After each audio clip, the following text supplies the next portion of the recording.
Assalamualaikum warahmatullahi wabarakatuh. Waalaikumsalam warahmatullahi wabarakatuh. Kita bertemu lagi ya di pertemuan mata kuliah Kemahiran Hukum 4 atau bisa dikatakan dengan perancangan kontrak. Bagaimana teman-teman kabarnya hari ini? Baik. Nah, mudah-mudahan sehat semua ya sehingga bisa mengikuti perkuliahan ini sampai dengan selesai. Nah, sebelum saya memaparkan materi, saya akan absen terlebih dahulu.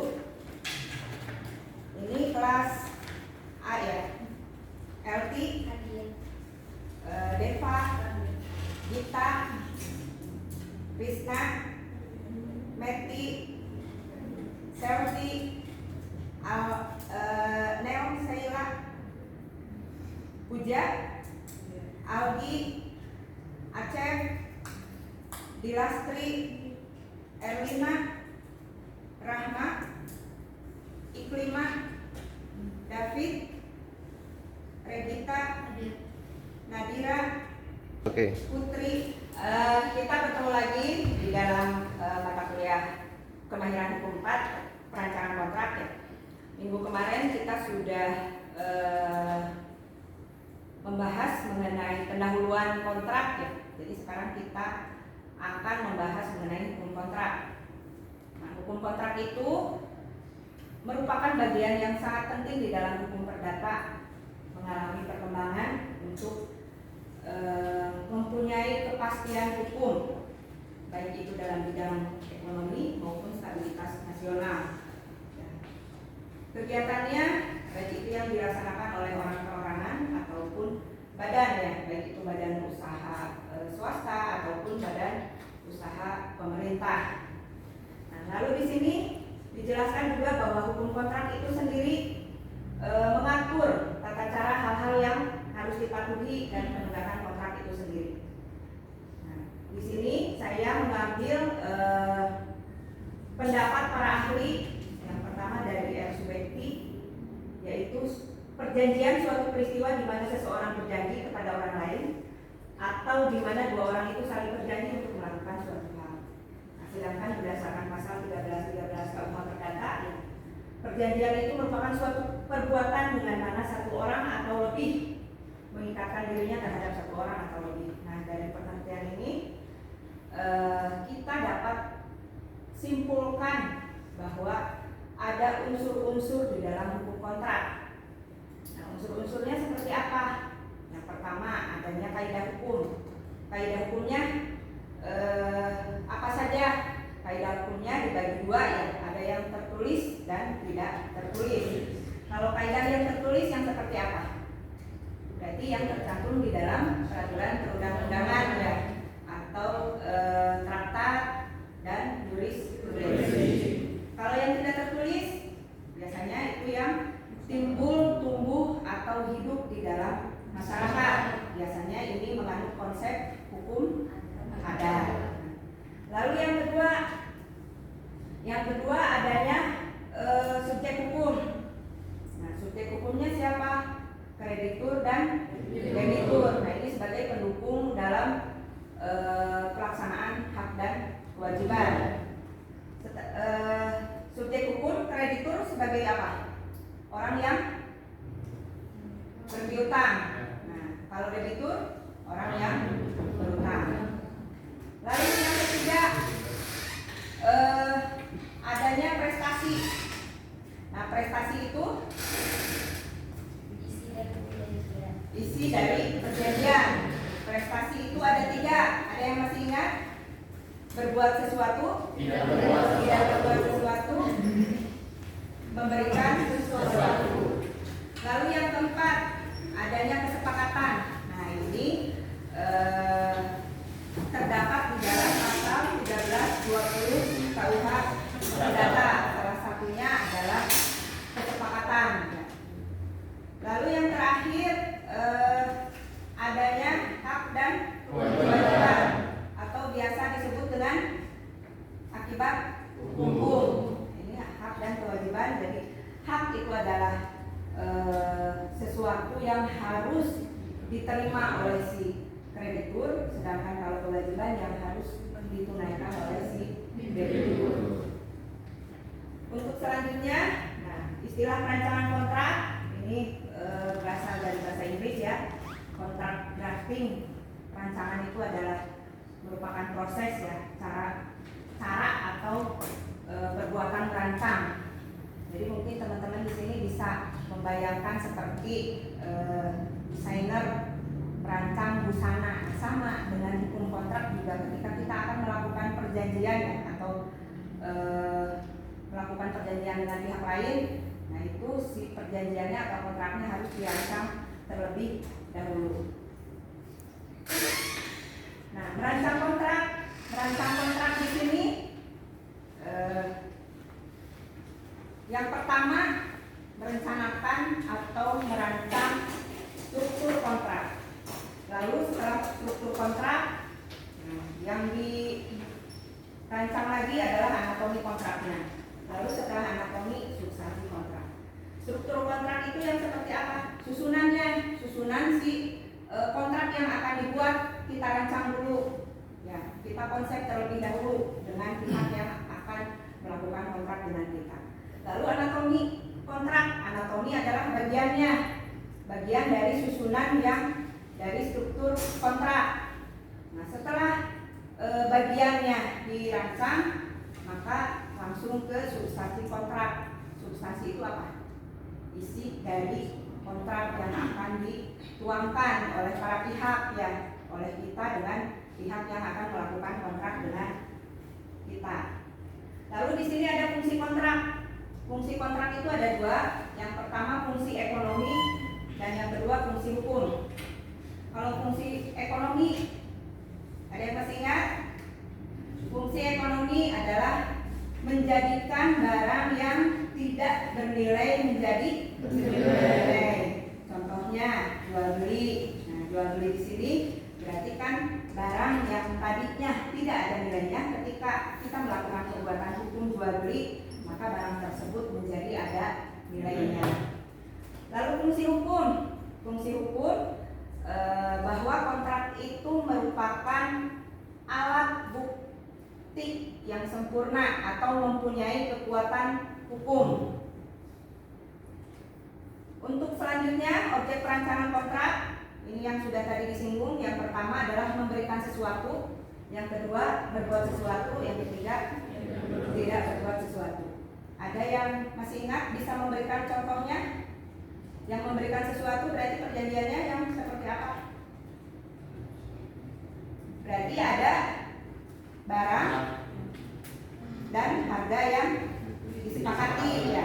Contohnya berarti jual beli, berarti ada barang yang diberikan, lalu ada harga atau uang yang diserahkan. Nah, kalau berbuat sesuatu itu berhubungan dengan apa? Berhubungan dengan jasa ya. Yang ketiga, tidak berbuat sesuatu, kita melakukan perjanjian atau kontrak tetapi kita tidak melakukan apa-apa atau tidak berbuat apa-apa. Contohnya, ada yang masih ingat?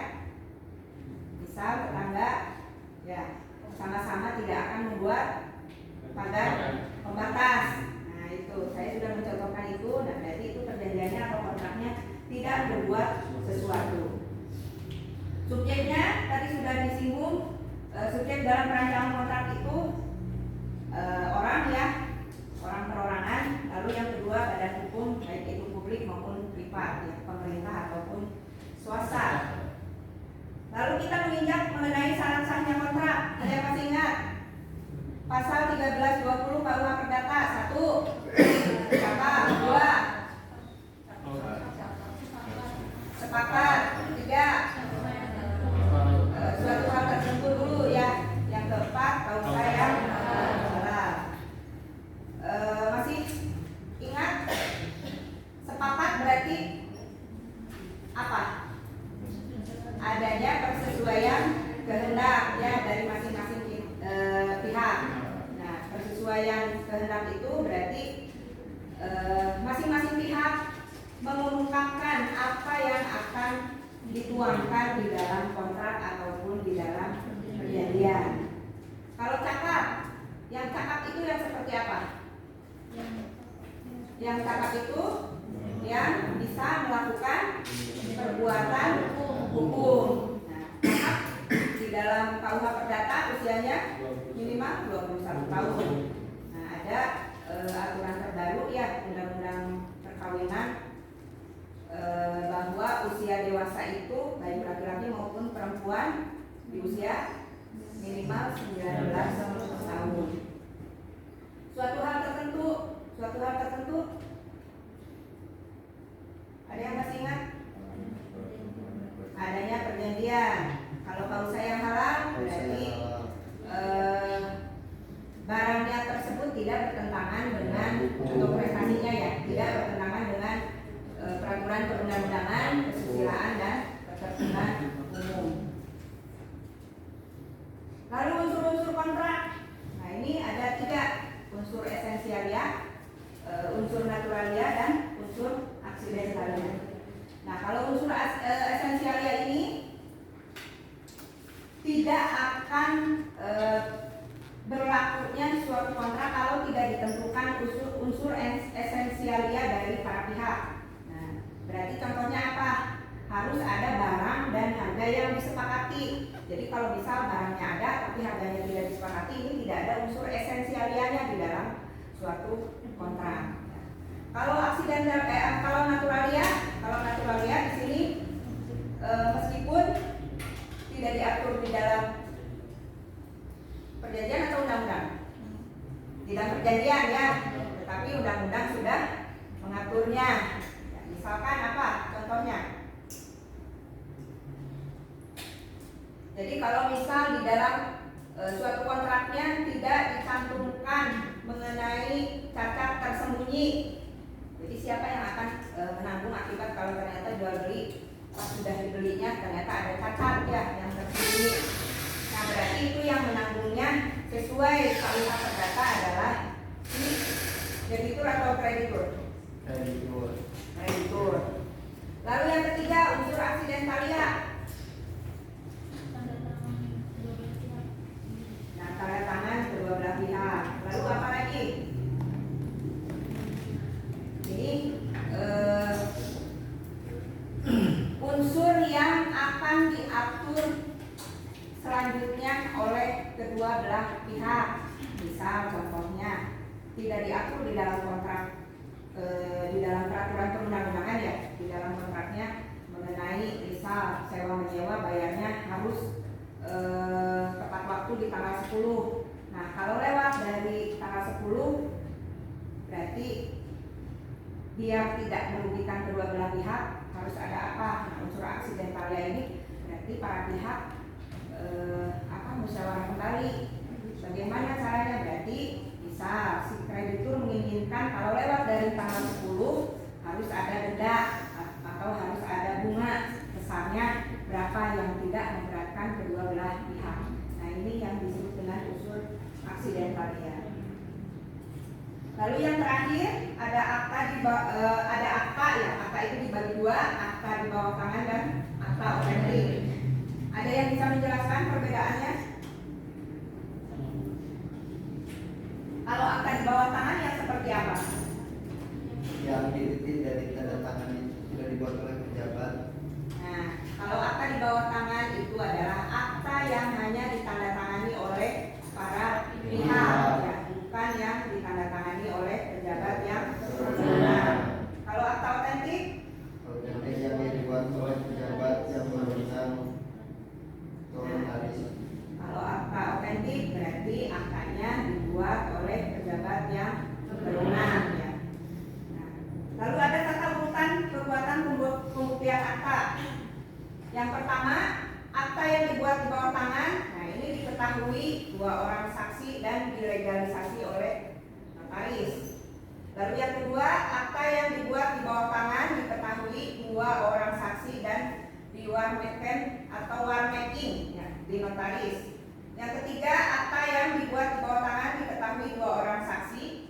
Yang keempat, akta yang dibuat di bawah tangan yang hanya dibuat oleh para pihak saja.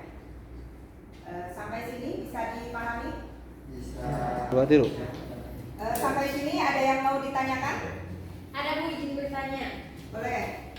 Perkenalkan dulu nih. Saya Elti dari kelas A. Izin bertanya, apakah perjanjian sewa menyewa yang dilakukan di bawah tangan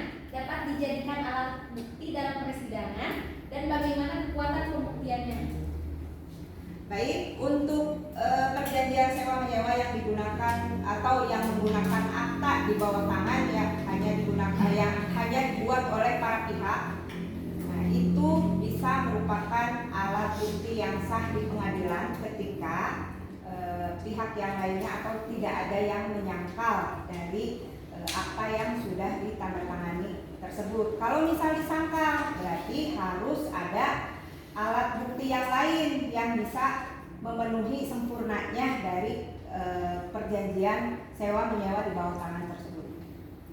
Bisa dipahami? Ada lagi?